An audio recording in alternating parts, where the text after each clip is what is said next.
So, we all know, especially from this class, that losing your sight can cause you to not be able to see things very well, not be able to see things that you normally would be able to. But did you know that vision loss can also potentially make you see things that aren't there?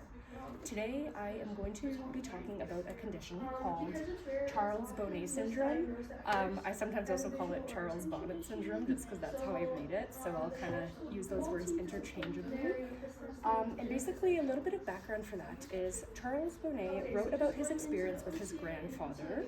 He watched him deal with his sight and vision loss, and then he also watched him deal with seeing things that weren't there, even though he was cognitively well, he was able to do everything else as a normally functioning typical person would, but he was having these visual hallucinations, and Charles just wanted to know why. So he wrote a little bit about that, and then over the years there was other findings of the same sort of phenomenon going on. So today we are going to kind of go over that.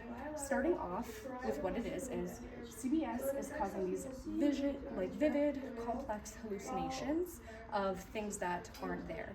And what's different about these hallucinations as a normal hallucination that someone has from drugs or some other, outside factor is that the individual knows that what they're seeing isn't real. So an example I like to talk about is the old movie theater glasses that kind of distort things that you see? That's kind of like how these individuals are experiencing everyday life. Or when you wake up in the morning, you rub your eyes really hard and you start to see things in your vision. You know they're not there, but you can't control it, and it's gonna interfere with your everyday tasks and functioning. Like, you're not going to be able to drive and do the things that you would normally be able to do because you're seeing these random spots in your vision and you know you're not there, but there's nothing you can do about it in the moment, which would be extremely hard and have a huge impact on function. It is a little bit more common than reported, just because a lot of times these individuals are scared to talk about it. But depending on the level of vision loss and the patient group, anywhere from 10% to 30% of people with significant visual impairment might experience CBS.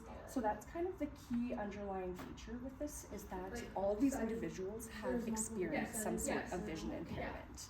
And then due to that, now they're having these vivid visual hallucinations that can distract them, confuse them, or obviously overwhelm them as well. And then it makes everyday tasks like navigating environments, reading, writing, I mentioned driving, cleaning, all of that more difficult, which would also impact their social confidence, their relationships, pretty much every single part of their life.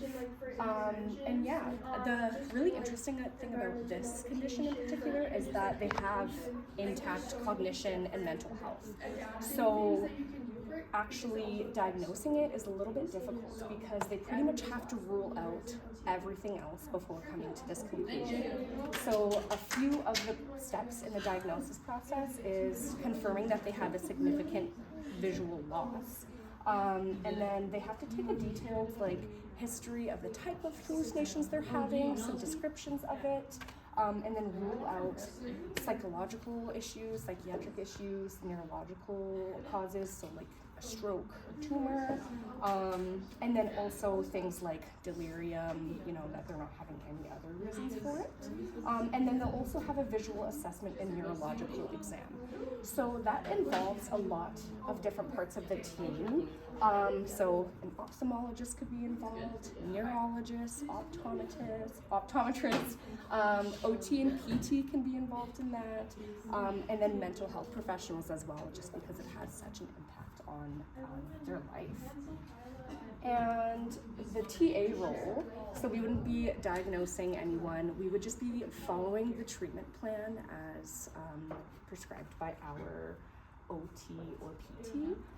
So we would be doing things like patient education, encourage, providing them support, and helping them with some grounding techniques during their hallucination. So they know that their hallucination isn't real, but we just want to help them kind of get back to their baseline and their reality.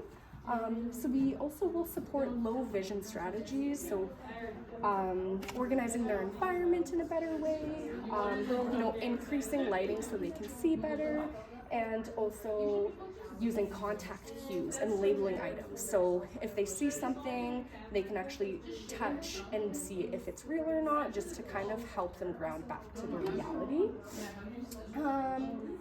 And then I also just added some pictures, because it can be anything from complex visuals to even just like little dots in their vision. It can be a very wide range, and every single individual will experience it differently. It's typically with individuals who have lost their vision later in life, but it can really affect anyone that has had a vision loss. So it's definitely something that would be very, very difficult to deal with, especially feeling like you're not all there when you are. It's just something going on with your eyes. And I never knew that this was a real condition until looking into it. So a couple other treatment opportunities that these individuals have is like medical advice, talking over with a doctor and counselor, vision therapy, moving their eyes. A lot of individuals say that even just by like looking away and looking back or distracting their eyes, it can kind of help ease those hallucinations and alleviate some of their symptoms. And then changing the variables too. So some individuals will notice that they have hallucinations very often at work or something like that, so maybe trying to do their work in a different environment. But a really interesting thing that is a kind of a positive ending is that CDS usually resolves itself about 12 to 18 months without treatment.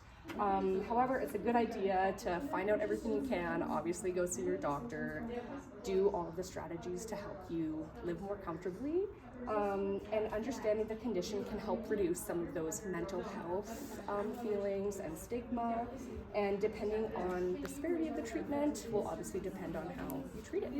So awesome. Thank you for listening.